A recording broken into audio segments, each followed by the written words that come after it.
thank you so much for coming. My name is Nicole Samuel. I'm a board member here. My day job, I'm a data and AI consultant. And so this conversation is super interesting to me. I'm joined by a fellow AI consultant, Abigail, who's going to be talking about some of the more responsible uses of AI and thinking about safety. And really, we're all here to hear from Annie. So Annie, we would love to just understand more about the process and how you got to all of this art and the journey. Sure. Well, I will be talking about the irresponsible use of AI.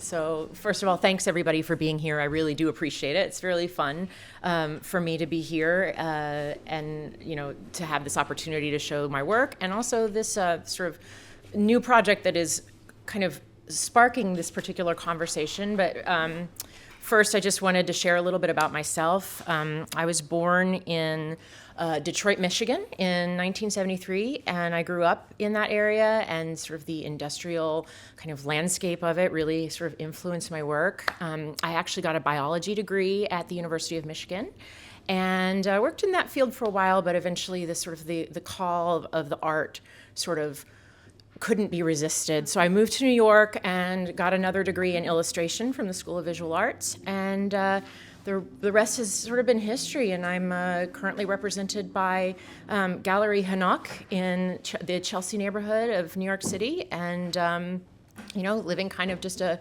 general kind of quiet existence. I did get to live in Hong Kong for a few years, which was amazing, really influenced my work. But now it's all about New York City. And some of my older friends in the audience will know that pretty much everything I just said is a complete lie.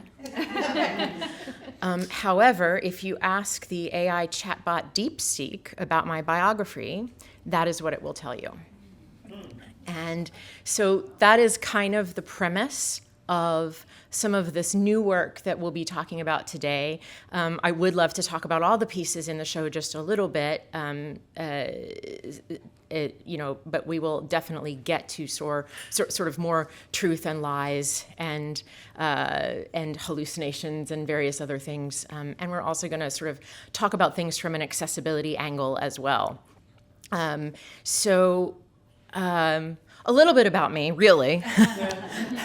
Honest, I swear. I'm originally from North Carolina, so it's very exciting for me to be back here. I haven't lived in the state in quite some time, but I did grow up in Winston-Salem, North Carolina, and went to school at Wake Forest and was a double major in studio art and math. So it was a little bit off subject there. It was not just the art, but it was definitely not biology.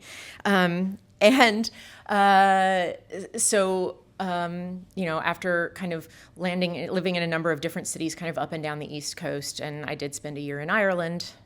I did visit Hong Kong once. It was amazing. Never lived there. Maybe someday. But I do live in New York now, in Queens, and I have a day job working at the Museum of Modern Art, focusing on accessibility for folks who have disabilities, and sort of trying to make the museum more welcoming for everybody, including folks with disabilities. So that's sort of my parallel career. But as an artist, I have kind of been working primarily in painting for many years. I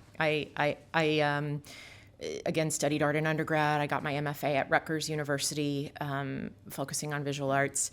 But a lot of the trajectory of my work kind of originated when I was in college, and really kind of going through what my mentor and a painting professor at the time called painting puberty, when we were sort of going through the difficult part of really trying to find our voices.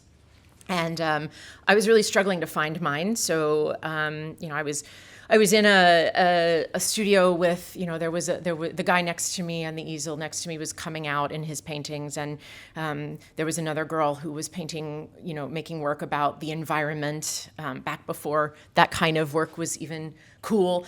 And there was another girl who was sort of making work about her challenging childhood, and I felt like I had nothing interesting to say. And so I started making paintings about the most meaningless things I could think of, which at the time were bars and fraternity parties. So painted a lot of that sort of thing, but then sort of over time came to realize that those locations and places and settings and the people in them really did have a lot of meaning for me. And so I kind of began a journey of painting a lot of public spaces, urban spaces, crowds within spaces, and kind of the idea of how kind of architecture, both the physical architecture and also the architecture of light and color, can kind of impact how people move through spaces. There aren't a lot of people populating the pieces in this current show, so the people come and go in my work, but I am still very interested in kind of navigating public space, and my work for my entire career has been influenced by my very limited vision. So I have no vision in my right eye, very limited vision in my left, which means I have no depth perception. So that's another sort of factor. In addition to having very low vision and being very nearsighted, I also have no depth perception. So that kind of impacts how I move through spaces. And also impacts how I sort of portray physical space on the canvas. Now, many of the pieces in this show might look sort of on the edge of abstraction. I do enjoy kind of straddling that line a little bit, but all of them are, in fact, kind of very real physical spaces to me, just sort of influenced by not only how I see the world and how I move through the world and what I remember about my experiences, but also just influenced by how I like to depict space and how I think about architecture and public spaces. So that's kind of the summary of how I got started. If it's okay, I would love to just talk about a couple of the themes in my work, and then we can get to the AI stuff, which is, if that's cool with everybody, yeah? We're here for you. Great, thank you. I'm here for y'all, so.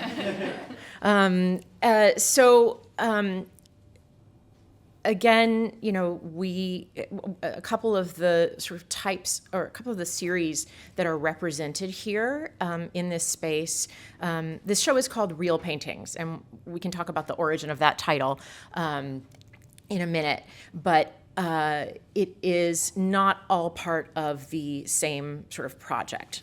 Some of the work is just sort of straightforward work that I have sort of been, you know, in the style of, or in the vein of what I've been doing for the past few years. One ongoing series that I have is a series of revolving door paintings.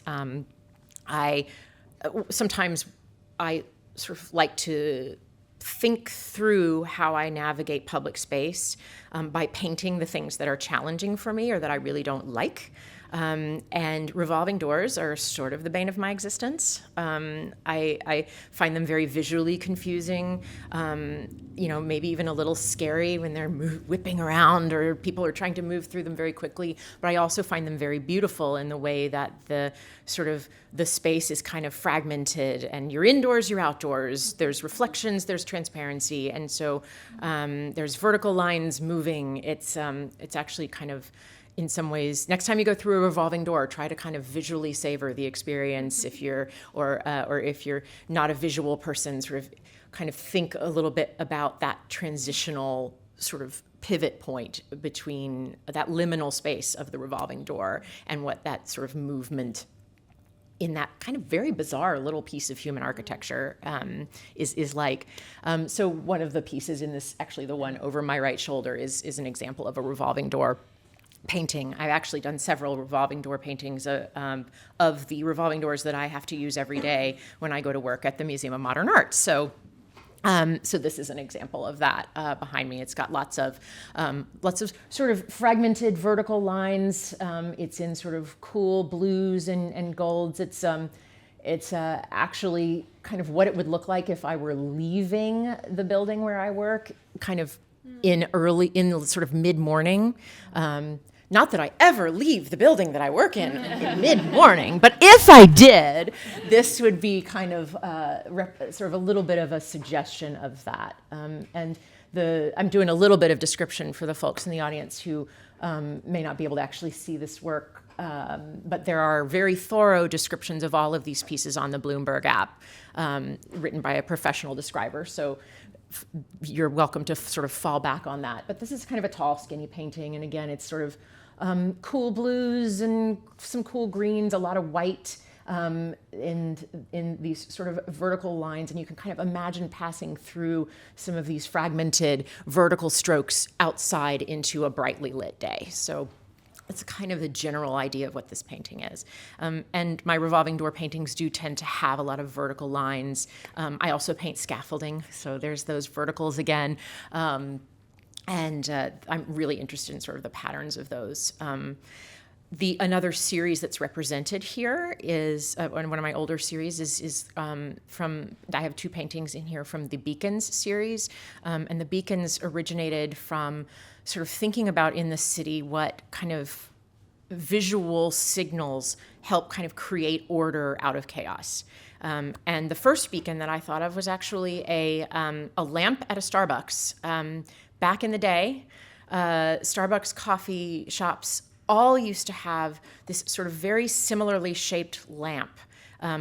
And that lamp was always located over where you would go to pick up your fancy coffee. So like if you were somebody who just ordered the coffee black or the plain tea, maybe you never noticed these lamps. But for me, every Starbucks that looks totally different, and is totally laid out differently for a brief period, and this is not true anymore, but for a brief period, there were these lamps. They were arranged sort of hanging over this coffee pickup area. They were kind of upside down teardrops almost shaped, and there were usually 2 or 3 of them. And if I could, in the visual chaos of this space that usually wasn't very well lit, if I could find those lamps, I could find my grande non-fat light whip mocha. And so they became this idea of a beacon, of something that is a guide, of something that directs, that sort of it illuminates things in a particular way. And the beacons actually evolved primarily now. The main beacons that show up in my paintings are actually the red hand of the Don't Walk sign. And so there are 2 of those. There's one right here on this side that's a sort of a distant view, big blue sky, kind of some suggestions of buildings almost as if you're kind of in a canyon surrounded by kind of golden and sort of darker blue buildings sort of rising up above you, and kind of lower down in the perspective of the painting is a small red hand in kind of a darker rectangle that kind of, again, represents that beacon. There is another beacon painting behind you all and to your right that is also represented on the postcard for this show and on the sign out front. Some beacons, like the one to my right, is a very specific location in Lower Manhattan, where I used to sort of have to walk at a previous job. The one behind you is less specific, but it still kind of represents this idea of this red hand, which I find sort of visually very interesting. It's also interesting because, in some ways, for me, you would think, well, why is the red hand the beacon? That's when you have to stop. But the red hand is a beacon because in some ways it keeps it, it's definitely a sort of, for someone with very low vision, it's a very visible sign, or it can be if it's not too far away, and it's not too bright out.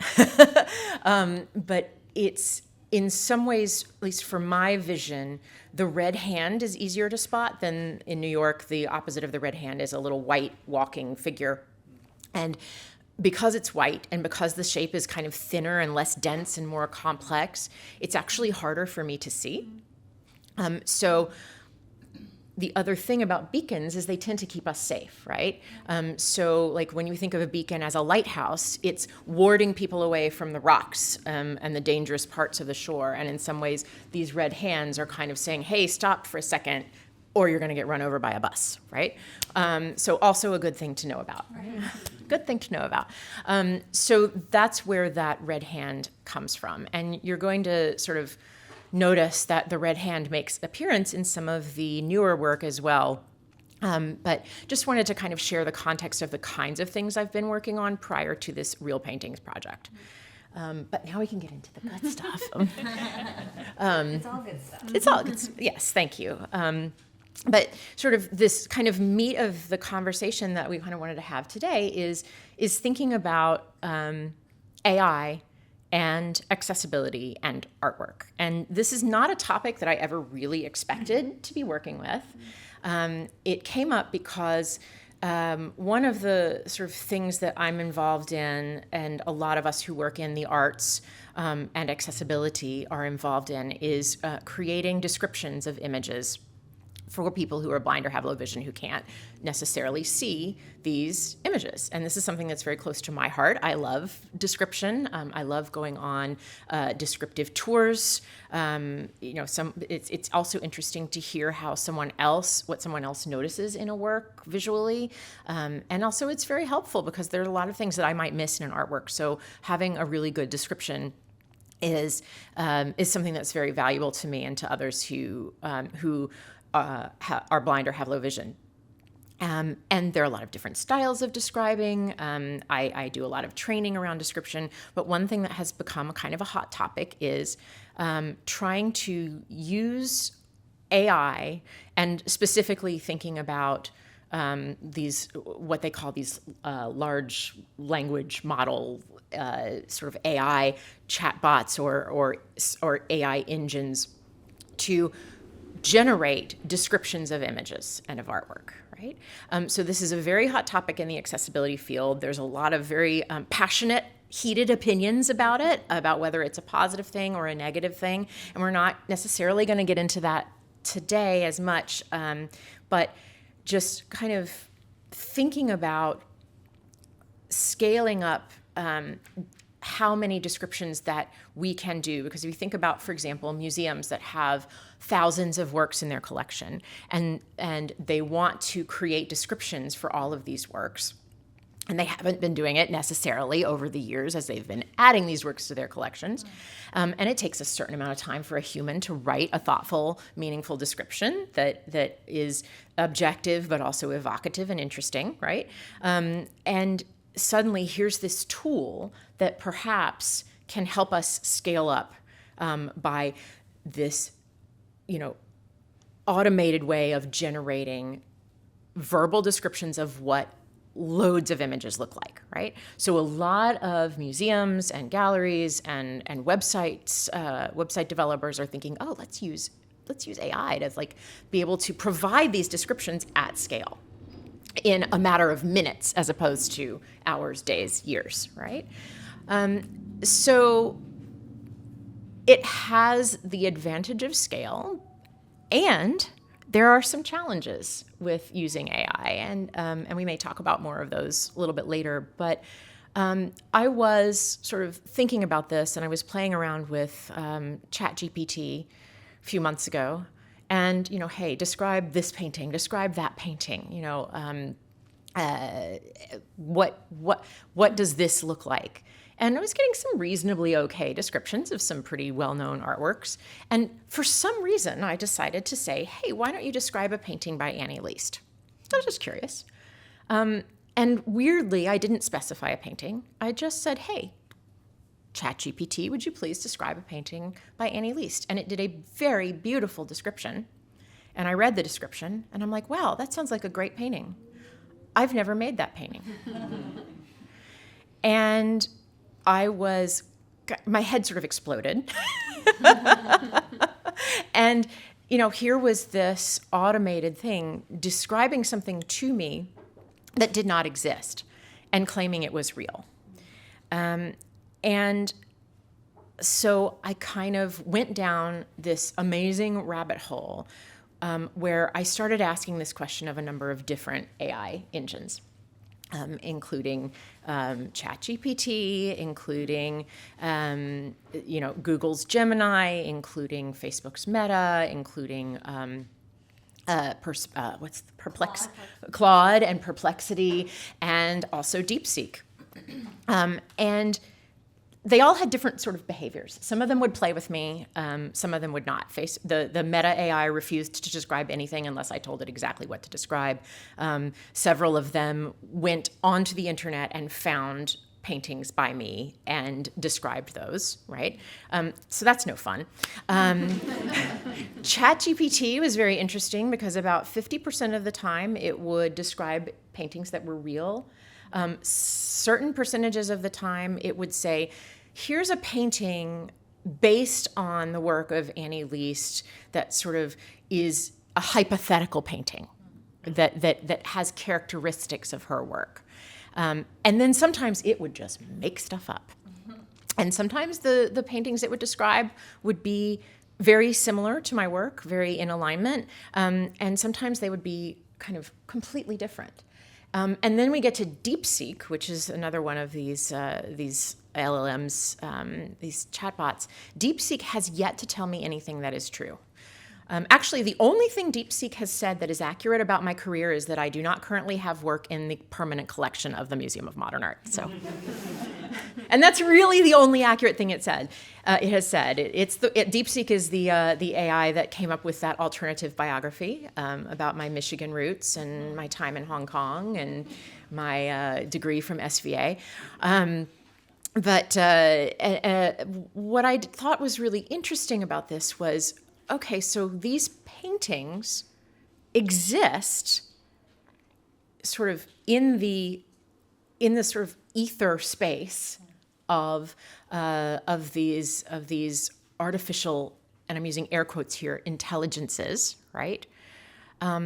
They are very adamant that these are real in some cases, that they are existing paintings. That's actually where the title "real painting" came from. Because I sort of kept prodding the chatbots, no, please tell me about a real painting that exists. And then it would tell me about one that I had never made. It often gave them titles. Sometimes it gave them years of completion. Like, a lot of this work apparently was done in 2016 or 2012, even though it was still wet when I shipped it here. So what I decided to do was to sort of cull through a number of these descriptions that I've created, in particular ones that I felt like were in alignment with the work that I was already doing, and make these paintings. So that's where the Real Painting series is. There are 4 of them in this space right now, and they are the ones that are hanging next to panels with text next to them, because for me, part of the artwork is the visual description of the work that was created before the work actually existed. And that's why if you look closely at the text panels, the first 2 lines are the date of the description of my interaction with the AI, and the second line is the date that the painting was completed. And I felt like that was important to emphasize that the painting happened after the description. I've been having a great time with this. There's a lot of funny things. It's also really fun to talk to DeepSeek in particular because it constantly talks about how brilliant I am, which is great. But it was just a very interesting experience to, and I can take a breath for a second and sort of have you direct the conversation a little more with questions. But, very interesting to work from a recipe to paint something. Very interesting to kind of balance the trying to be true to the description that was created by this AI and also make it a decent painting. Like, when did I get to make choices that the AI, because some of them in particular were very specific about actually how the paintings were made too, not just what they looked like. And so that was interesting. How much of myself, like of my own agency I could insert in these was really kind of an interesting process.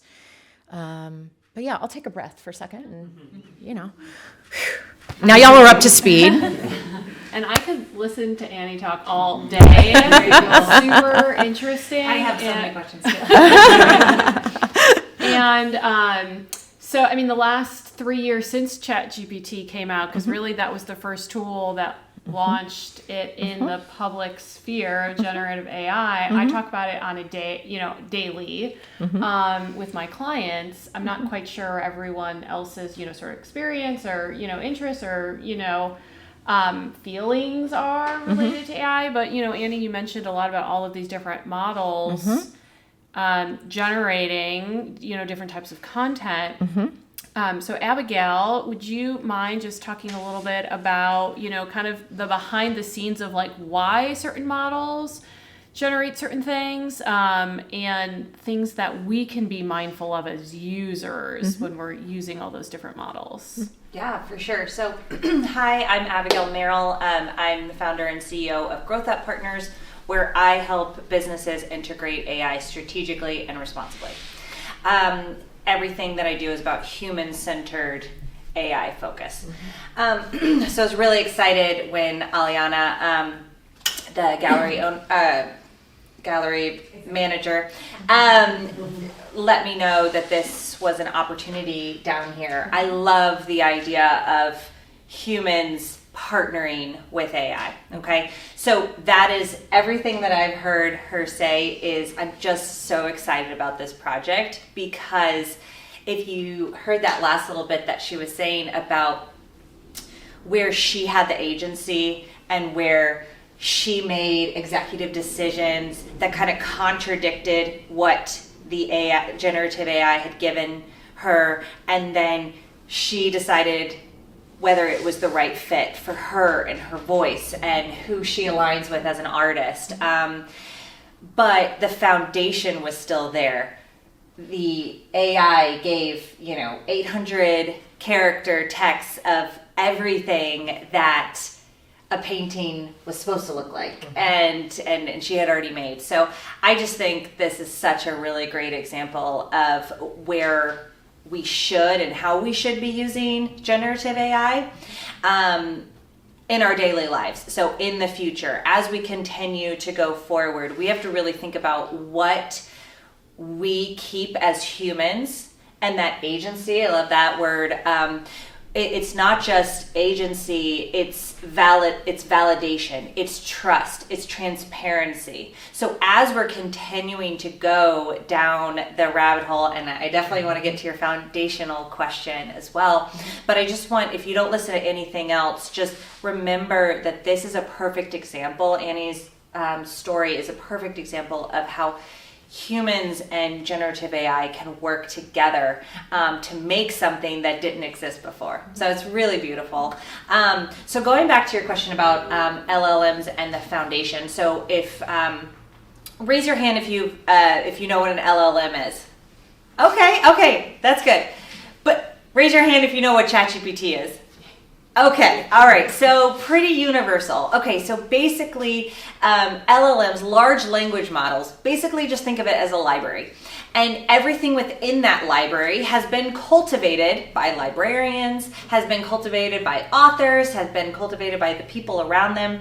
And then the librarians are the ones who say who gets to check out the books. It curates different sections of the library. And so there's humans involved with all of the decision making around who gets to check out the books and the information within it. So if you think about that from that's exactly how these generative AI tools are made. So ChatGPT is a generative AI tool. As Nicole said, this is when it really became part of our knowledge, our day-to-day lives. It was about 3 or 4 years ago, in November of 2022. So that's when ChatGPT came out. That's when that level of the barrier to entry of being able to use AI has been around since the 1950s. We were starting to use AI for finance, for test scores, for everything back in the 70s, right? So, but it wasn't until November of 2022 that it really became more accessible to the rest of us. So the elites doing data and algorithms, it was really just kind of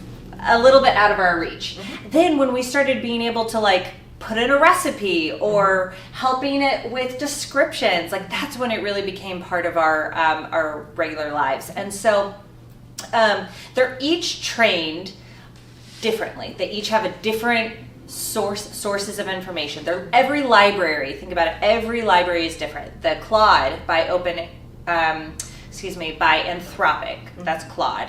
OpenAI, it makes ChatGPT. DeepSeek, that's a Chinese-owned company.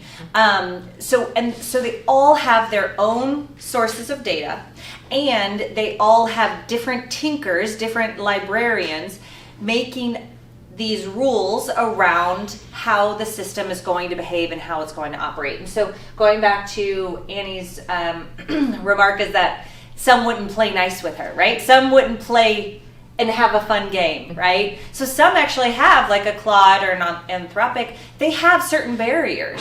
And going back to Chat GPT, where it gave her hypotheticals, that's an example of it not trying to give hallucinations. And not trying to impede on copyright. It is trying to answer the question in a way that's in the system metrics, that it's guardrails internally. And not all of them have guardrails. And even when they do have guardrails, biases and misinformation shows up. And so these biases can affect us in multiple different ways. And I love the conversation of accessibility. I love when we were chatting in our pre-meeting about what we were going to talk about. It struck me as so interesting because I really hadn't ever heard how e-readers were used. I don't personally use them. Screen readers, yeah. Screen readers, thank you, screen readers. See, already don't know them.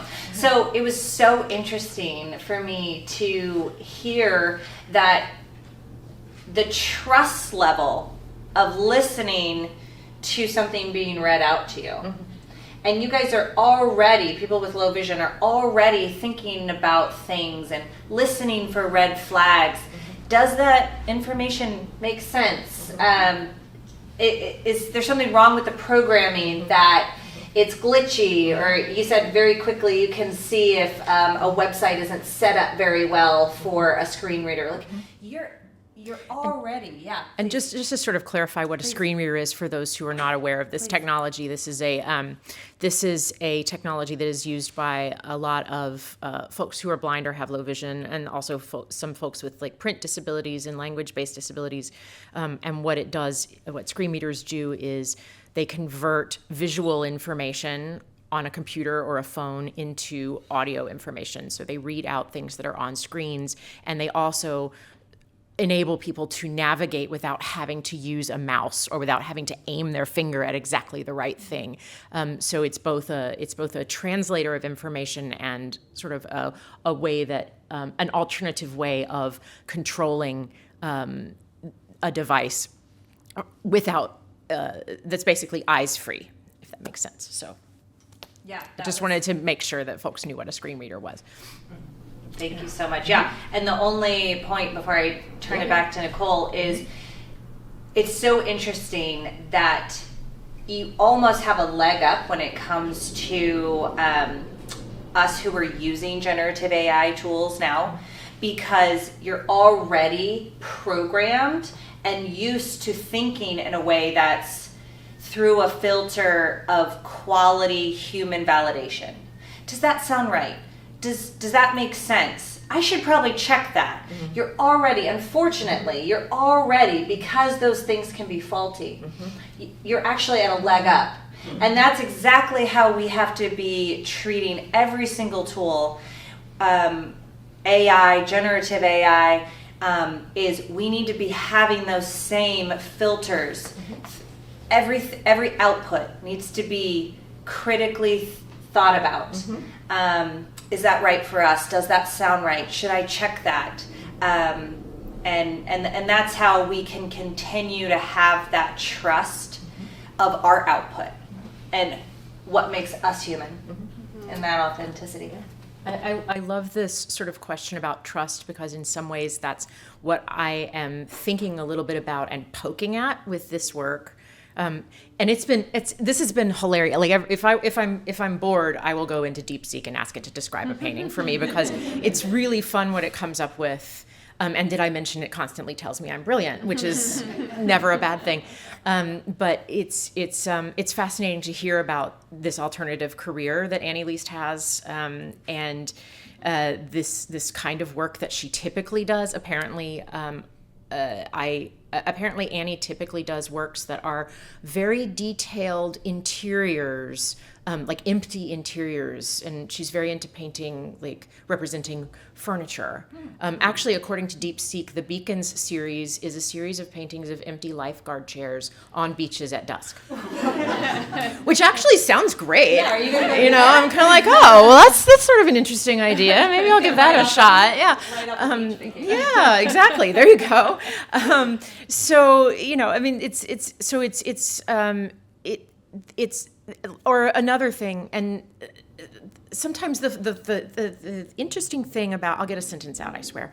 The interesting thing about this trust issue, twofold. First of all, sometimes it's really easy to know when something is not being truthful, right? But sometimes, like the fact that, let's go with the specific fact that DeepSeek told me that Annie Leist was represented by the commercial gallery, Gallery Hanoch, in the Chelsea neighborhood of New York, right? This is a real gallery. Like, I just went on their website, and no, I am not represented by them. Might call them up, though, and be like, hey.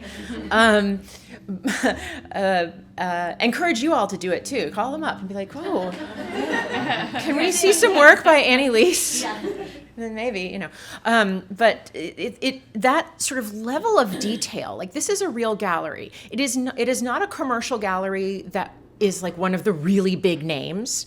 It's not an unknown, random commercial gallery. It's sort of this, reasonably well-known, well-respected, it's been around for a long time, commercial gallery in a well-respected gallery district of New York City. And the level of that specificity, it is plausible enough that if someone did not know, they would believe it. So think about that from the perspective of people who are relying on verbal descriptions to understand the nature of an artwork or the world around them, right? And, people like me and my people who are blind or have low vision, if there is no other source, there's absolutely no reason why someone wouldn't believe, if faced only with hearing the descriptions that were generated by this AI, by Chat GPT and DeepSeek. If those were the only things presented to them, there's absolutely no reason why people wouldn't believe that. There's no way to sort of check that or test that if you don't know me, and you can't call me up and go, did you do a painting called Night Williamsburg? No, I did not. Sorry. Did you do a painting called Underwater? No, not yet. Maybe someday. And so sort of poking at this from the sort of trust perspective and the accessibility perspective is part of what I'm doing here. And so yes, I am collaborating with the AI, and at the same time, I'm kind of like highlighting the fact that it can be unreliable.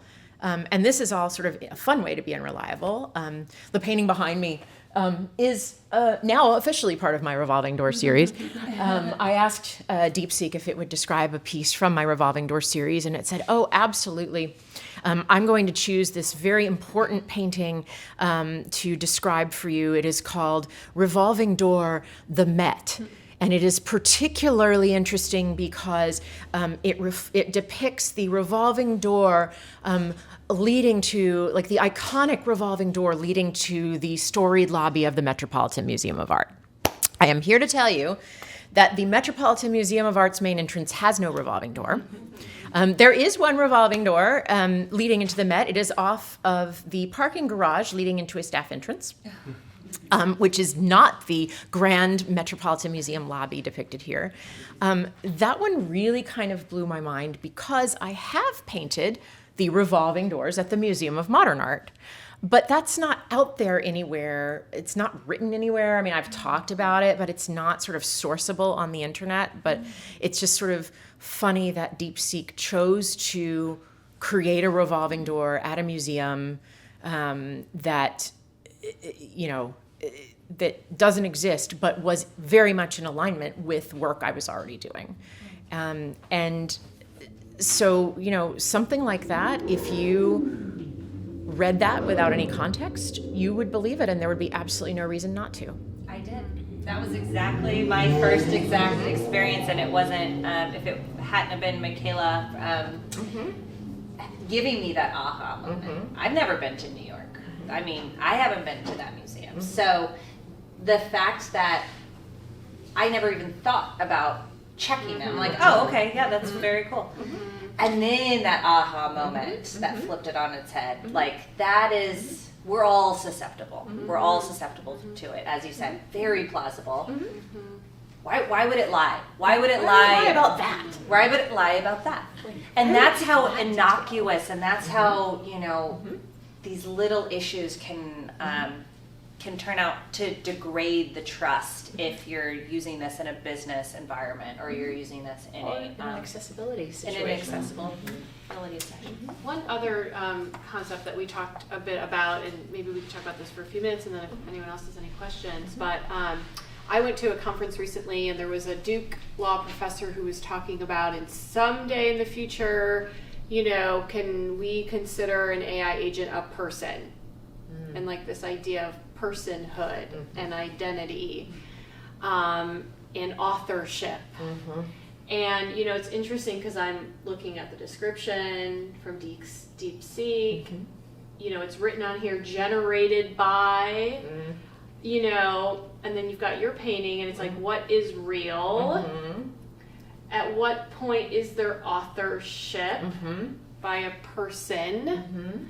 And just curious your thoughts about that, and how does that impact, you know, arts, like, you know, art in general, and artists, and then, you know, maybe even kind of broadly us as humans.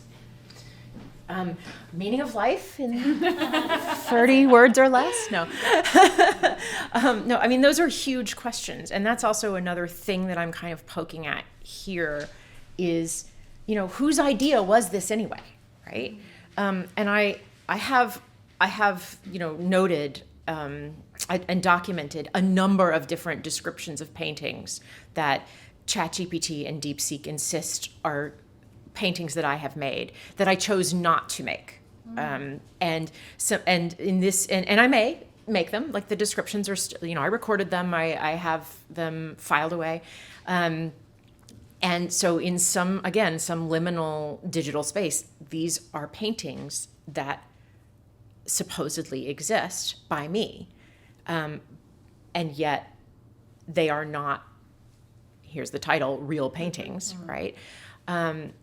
And so there's a couple kind of implications to that. You know, I chose to create the four descriptions that I chose to turn into paintings. And by the way, y'all should know that I consider both the description and the physical oil on canvas as part of the same artwork, right? It's all one. So you'll see on the medium line of the labels that it says oil on canvas and description generated by, you know, artificial intelligence, right? Or DeepSeek or whatever. I can't remember exactly what I said.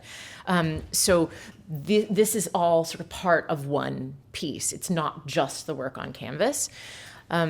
So I'm acknowledging the sort of, to use a word I'm not totally comfortable with, the collaboration with AI.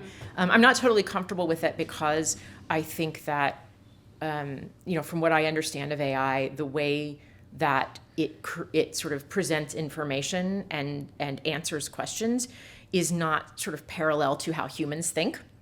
And so the idea of sort of collaborating with this alien, again, air quote, intelligence, right? And I'm not anti-AI at all. Let me just put that out there. Like, I love technology. I'm fascinated by it. I'm interested in it. I think it's really great and important that there are people out there who are teaching others like how to be thoughtful about it, and how it's not the panacea that will, you know, solve all of our problems. Because I think that's you know, kind of a pitfall that we have. But the idea that, like, I'm definitely acknowledging the participation of this sort of AI interaction as part of the creation of this artwork, for sure. And also this idea of kind of making something where the origin did not sort of come from my head is a little interesting to me. Like I'm not entirely comfortable with it. And it was also, as I said, I chose works that were fairly similar to what I typically do. But those sort of empty, detailed interiors are just as real as these were before I painted them, because they have been described, they have been named, they're out there in the space. And sort of one of the questions that I have also is, how real are these things because this sort of computer says that they're real?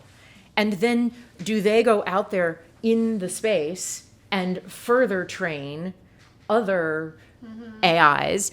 If you all asked DeepSeek to describe a painting by Annie Leist, would it tell you about the same paintings it's been telling me about?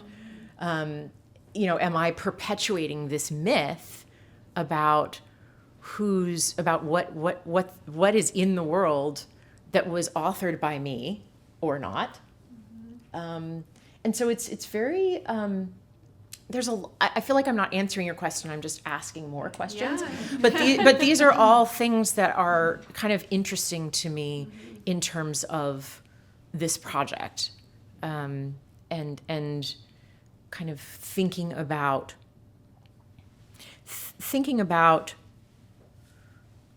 where ideas come from is a question artists have been talking about, for centuries, right? And so is this an invalid way to generate an idea? Maybe not. Does it raise some questions? Absolutely, for me, 100%. Yeah. Yeah, and the questions we have will just grow and get more and more complicated. Sure. We've got about 10 minutes left. Annie, are you okay if anyone has absolutely. any questions? Sorry, I can talk for a very long time. Johnny? The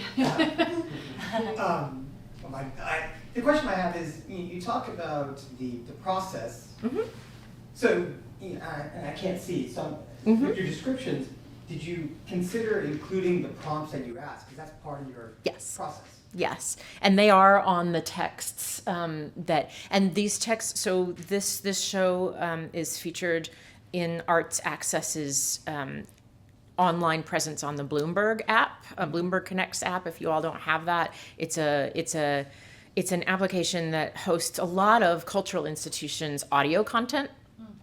So Arts Access has a sort of a slot on there, and this exhibition is there, and both the texts. I keep pointing behind myself because there's a text right behind my head. The texts that feature both the date of the conversation, the date of the completion of the painting, the prompt that I used to generate, and then the description that was the response to that prompt. Those are all what's printed on these texts, and they are also available word for word on the Bloomberg app, read in an artificial voice. In addition, there are descriptions that are written after these paintings were made by a human that are available kind of alongside that audio of the text element of the artwork, right? And so it's interesting. Aliana and I were playing with this a little bit earlier today, actually. It's interesting to listen to both of them sort of next to each other and kind of understand which one tells us more about the artwork. Knowing that one came before and one came after. They're written in very different styles. They're quite different animals in terms of what they tell us. And so I would encourage you, if you haven't yet, to sort of listen to all of that audio. And big thanks to Michaela for helping me figure out the wording of how to clarify what audio was what on the Bloomberg app, because it's kind of hard, it's a little bit hard to explain but hopefully what I said just made sense. So the prompts are there. Yeah, so the prompts are absolutely there.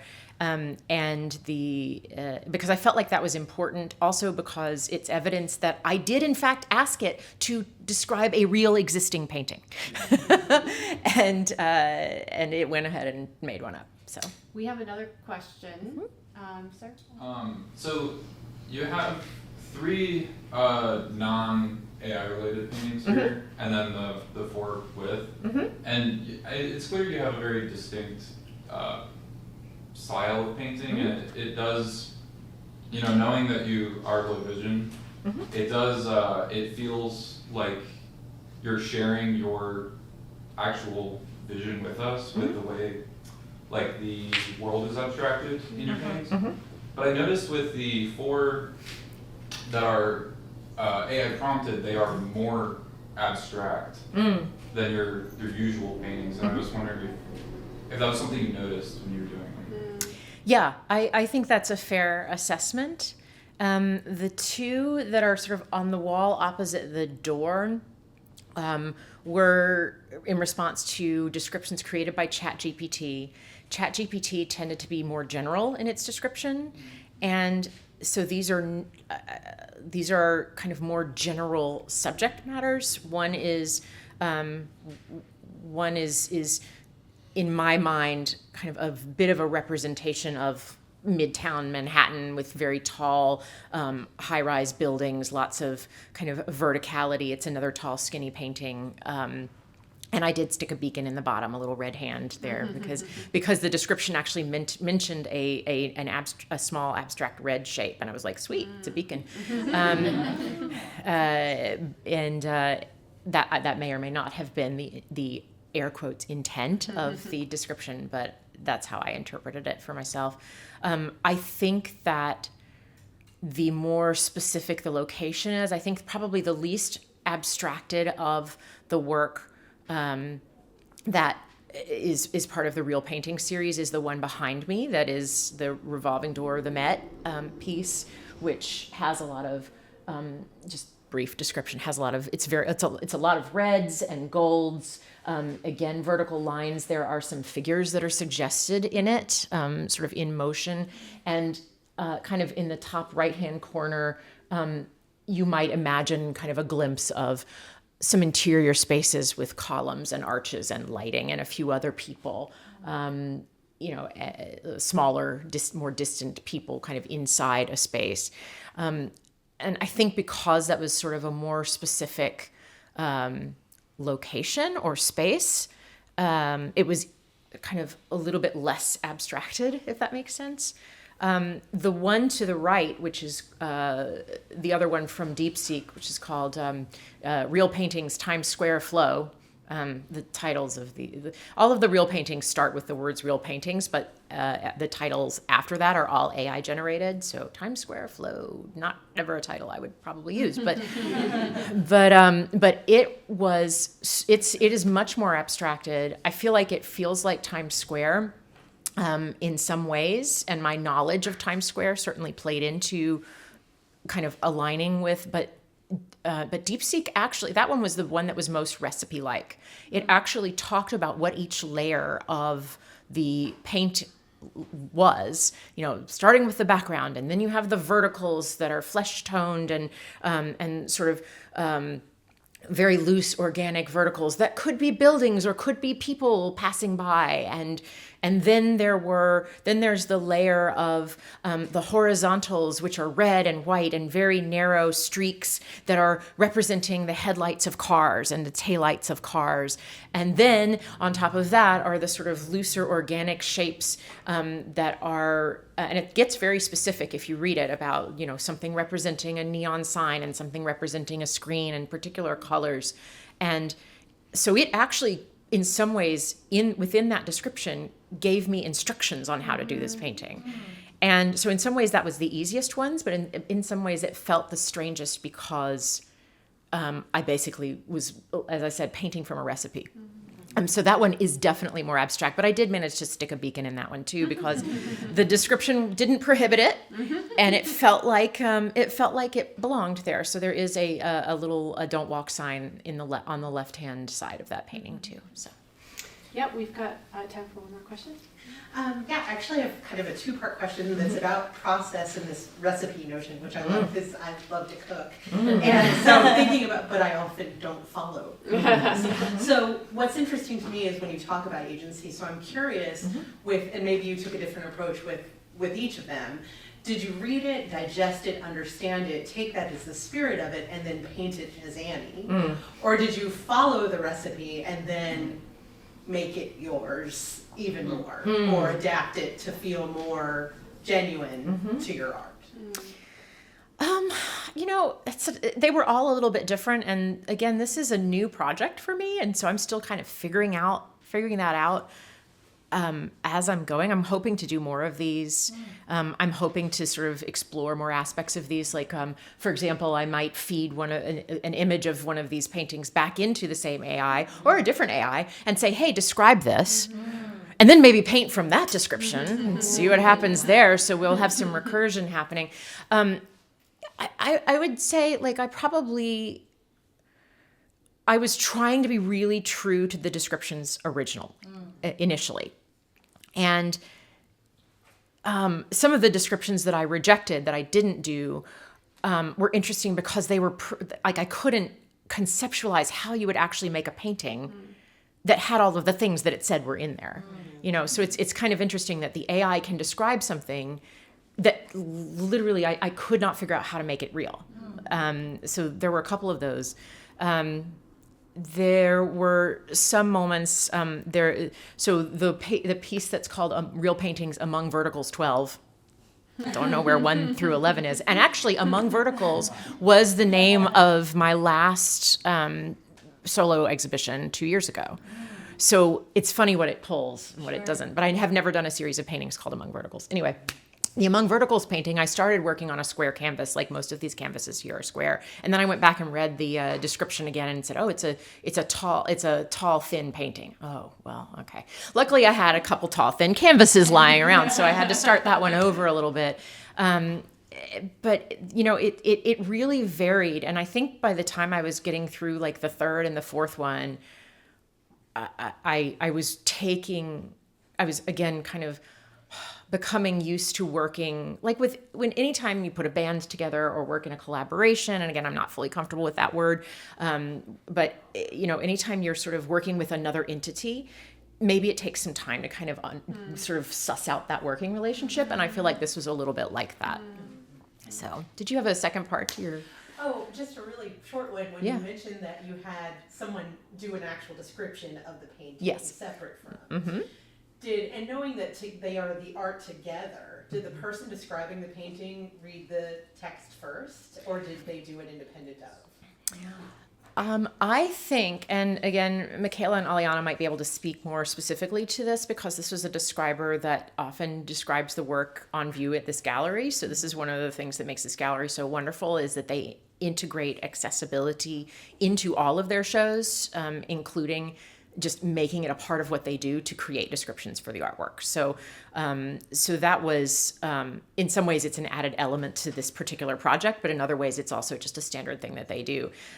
I think David was mainly focused. I don't think actually that he had access to the text, the AI generated descriptions first, and he was going strictly based on what he was seeing in the oil paintings.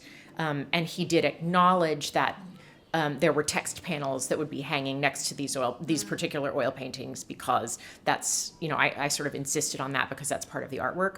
He did not read the descriptions, and I think that was actually the appropriate process, that it's for him to come to it kind of cold. And since we also knew that we were going to have audio versions of these texts available to people, he didn't need to, it would have been a lot for him to read the description out loud as part of his description, inception here, like description within description. So we opted for him to just acknowledge that these texts were there. as part of his description because I felt like that was really important. And at the same time, he was really more focused on the oil paintings themselves. Yeah. Well, I think we're at time. On behalf of Art Access, just like thank you so much for coming out. This has been really interesting. I know I'm going to keep thinking about this Right. like way later than leaving this building. Annie, thank you so much for your